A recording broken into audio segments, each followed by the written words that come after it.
હરે કૃષ્ણ. આજે આપણે નવધા ભક્તિના નવ પ્રકાર કઈ રીતે હોય છે ભક્તિના, એ આજ આપણે ચર્ચા કરીશું.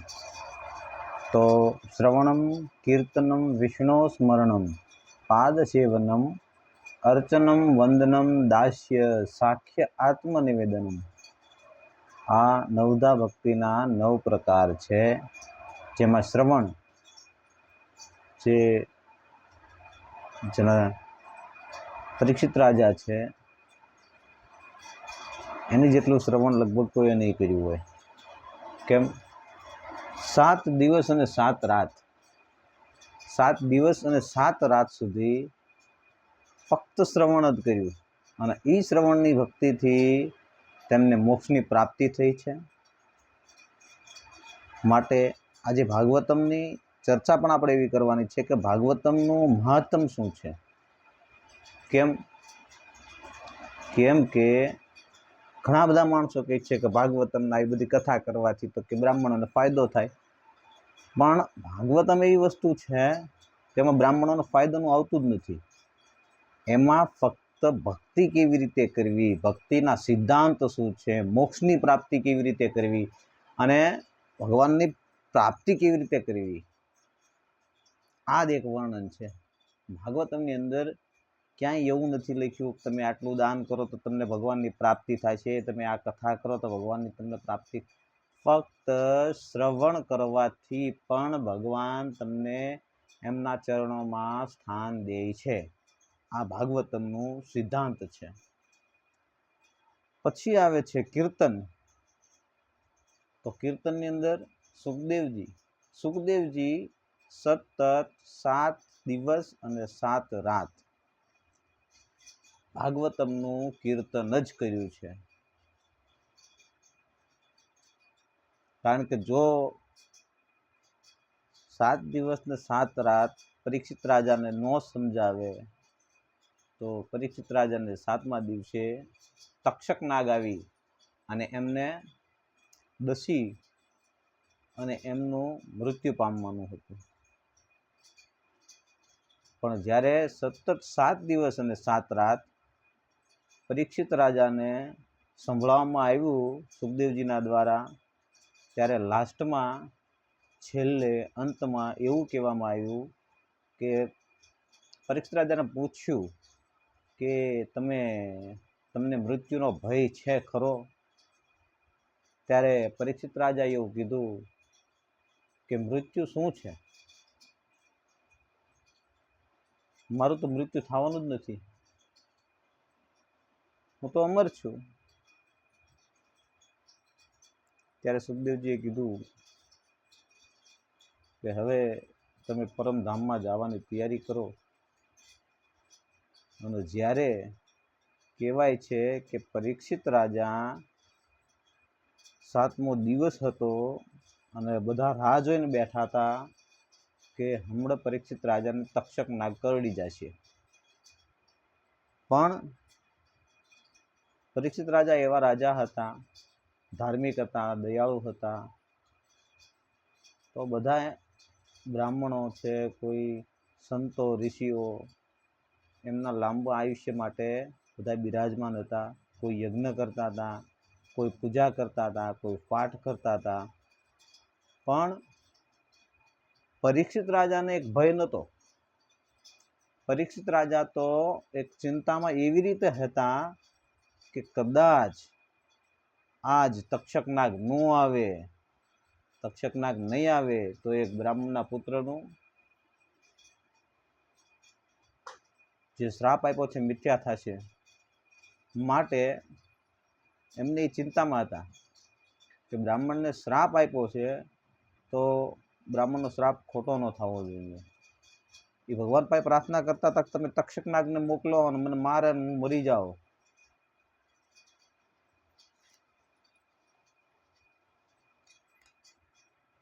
ત્યારે એક કહેવાય છે કે બ્રાહ્મણોને અંદર આવવાની તૈયારી કરે. બ્રાહ્મણોને છૂટી હતી કે બ્રાહ્મણો, કોઈ પણ બ્રાહ્મણ હોય તે પરીક્ષિત રાજાને મળી શકતો. એટલે બ્રાહ્મણનું રૂપ લઈ અને કાળ આવ્યો અને એની માટે ફ્રૂટ હતું. ફ્રૂટની અંદર એક નાનો અમથો કીડો થઈ ગયો, તક્ષક નાગ. અને જ્યારે પરીક્ષિત રાજા એ ફળ લે છે અને એમાંથી તક્ષક નાગ મોટો થઈ અને દસી લે છે.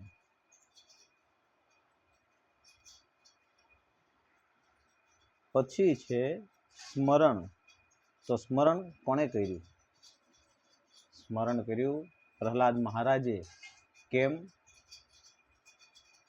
રાત દિવસ એટલું ભગવાનનું સ્મરણ કર્યું અને સ્મરણના કારણે ભગવાન નરસિંહ પ્રગટ થયા.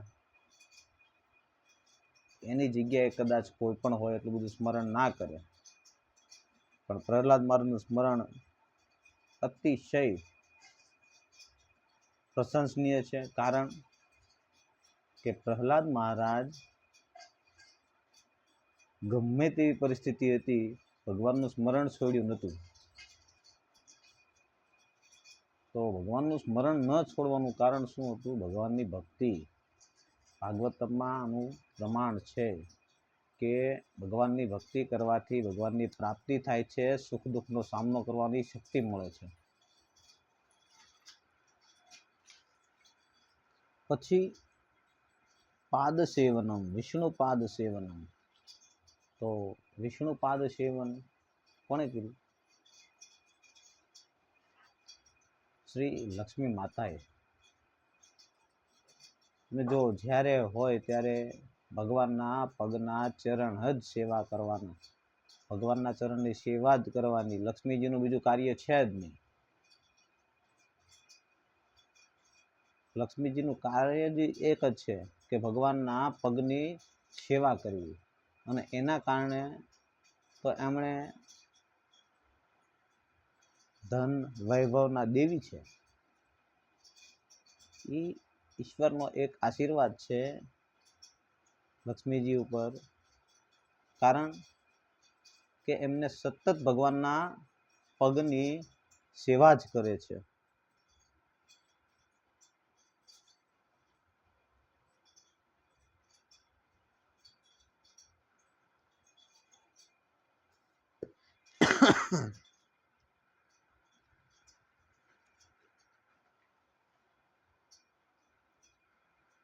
પછી છે અર્ચન.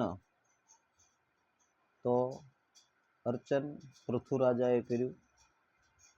મન વચન કર્મ દ્વારા પવિત્ર સામગ્રીથી ઈશ્વરના ચરણનું પૂજન કર્યું સતત.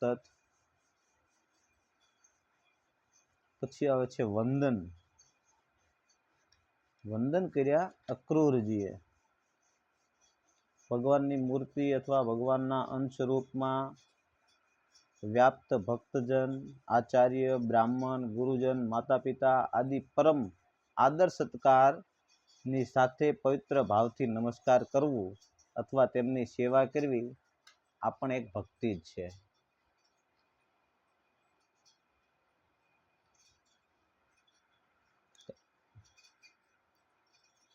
પછી દાસ્ય ભાવ, દાસ્ય સેવા.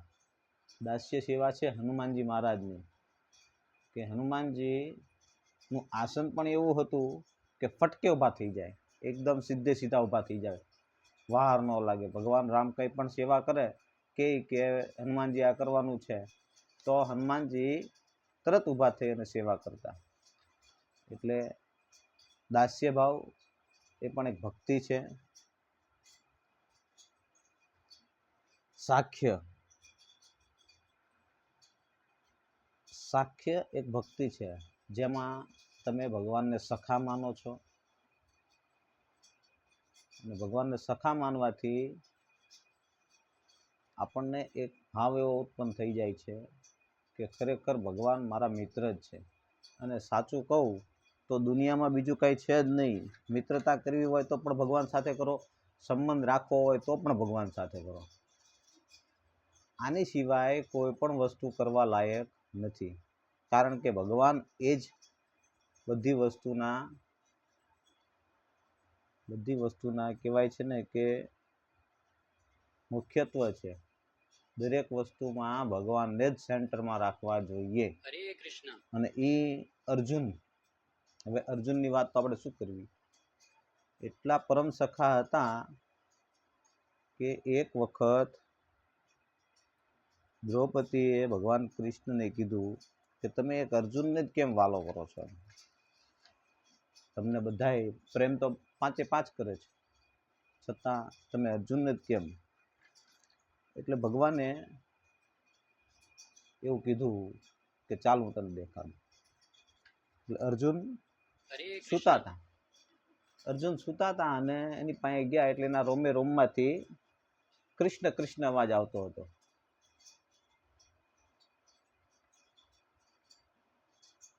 બીજા પાસે ગયા તો એવું થતું નહોતું. એના કારણે દ્રૌપદીને કીધું કે આ માટે હું કૃષ્ણ માટે સતત જાગું છું, સોરી અર્જુન માટે સતત જાગું છું. બોલો હવે, એટલે સાખ્ય ભાવ એક પણ કહેવાય છે ને કે એક ભક્તિ છે. ભગવાનને સખા તરીકે માનવા એ પણ એક ભક્તિ જ છે. ઈશ્વરને પોતાના પરમ મિત્ર સમજી પોતાના સર્વોચ્ચ તેમને સમર્પણ કરી દેવું તથા સાચા ભાવથી પોતાના પાપ અને પુણ્યનું નિવેદન કરવું એ પણ એક ભક્તિ જ છે.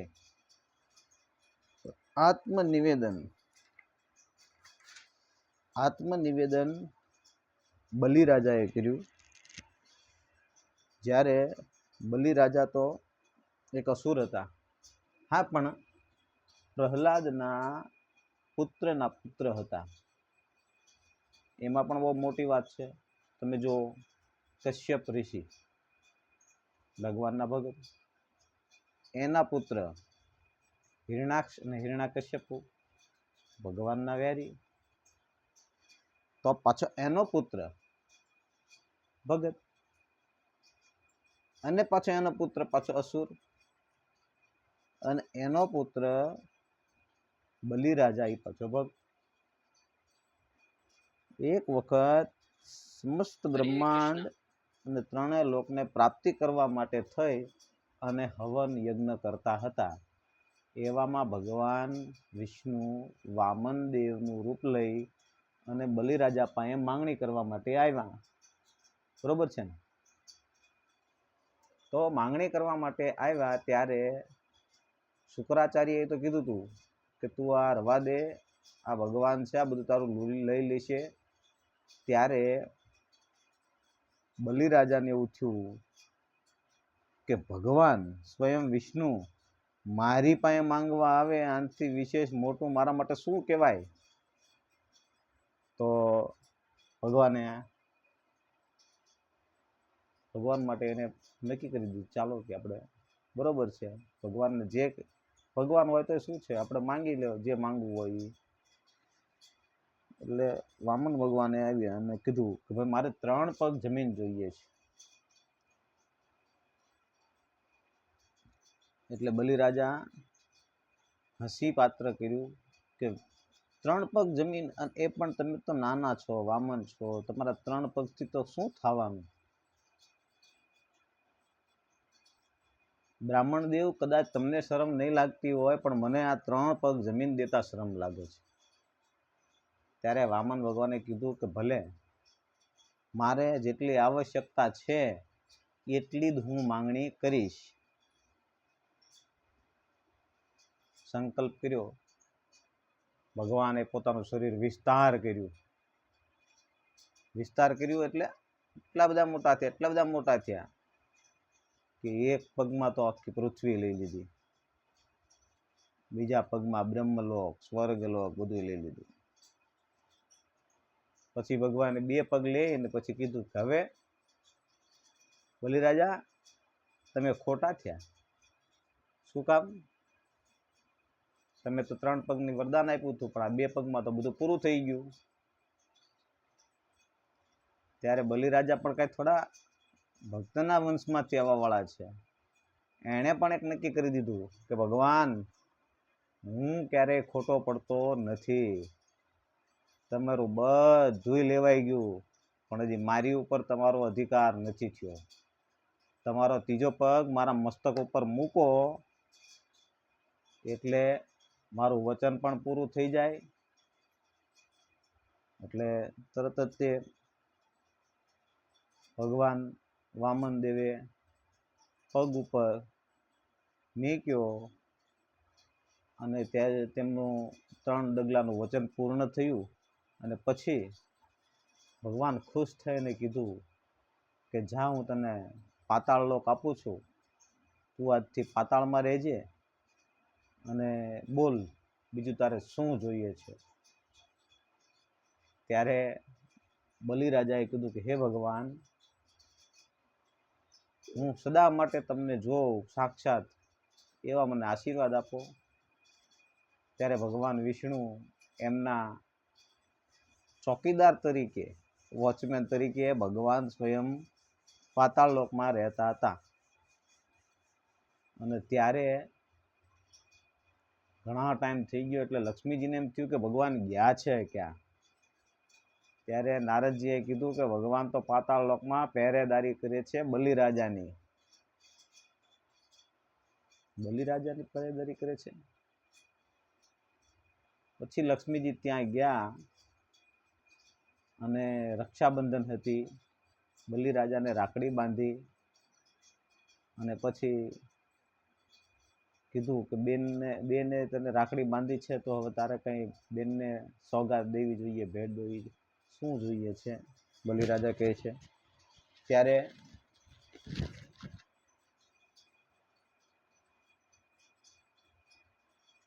બલિરાજાએ કીધું શું જોઈએ છે, તો લક્ષ્મીજી કહે કે જે પહેરેદારી કરી છે એ તમારા બનેવી થાય, એમને છૂટા કરી દો, કારણ કે એમની વગર હું એકલી છું. પછી બલિરાજા ભગવાનને લક્ષ્મીજીને આપી દે છે. આવી રીતે આ નવધા ભક્તિના 9 પ્રકાર છે. તો આમાંથી આપણને જે પણ સેટ થાય, જે આપણા માટે યોગ્ય છે તે ભક્તિ કરો અને ભગવાનની પ્રાપ્તિ કરો. કારણ કે જગતમાં ભૌતિક વસ્તુમાં જોવા જાઓ તો કોઈ પણ વસ્તુમાં તમને સુખ નથી. ભક્તિ જ એક એવી વસ્તુ છે કે જેમાં તમે સતત નિરંતર આનંદમાં રહી શકો છો. માટે નામ જાપ કરો, કારણ કે નામ જાપ ઇઝ ધ બેસ્ટમાં બેસ્ટ. કાંઈ તમારે કરવાનું નથી કોઈ પૂજા પાઠ કરવા કે નથી કોઈ હોમ યજ્ઞ કરવા. ફક્ત નામ જાપ, તમને જે ગમે તે, રામ, કૃષ્ણ, હરિ, રાધા, ભગવાનનું નામ જ ખાલી તમને તારી દેશે. કારણ કે ભગવદ્ ગીતામાં ભગવાને કીધું છે કે મારા શરણે આવ, હું તારા બધા પાપ નાશ કરી અને મારા શરણમાં લઈ લઈશ. અને ગેરંટીથી પાછા ભગવાન કહે છે. માટે મિત્રો, નામ જાપ કરો. નામ જાપથી ઘણા બધો ફાયદો થાય છે.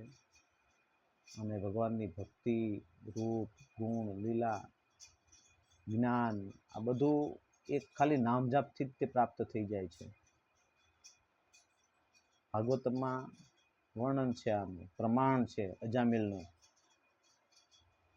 અજામિલે એના દીકરાને નામ નારાયણ હતું, ખાલી નારાયણ નારાયણ 3 વખત કીધું તો યમલોકમાંથી યમદૂતોની બદલે વિષ્ણુ દૂતો આવ્યા અને યમદૂતોને ભગાડી અને 10 વર્ષનું આયુષ્ય લાંબુ કરી દીધું હતું. તો તમે વિચાર કરો કે નામમાં કેટલી શક્તિ છે. તો હું આશા રાખું છું કે આજથી તમે નામ જાપ કરશો. હરે કૃષ્ણ.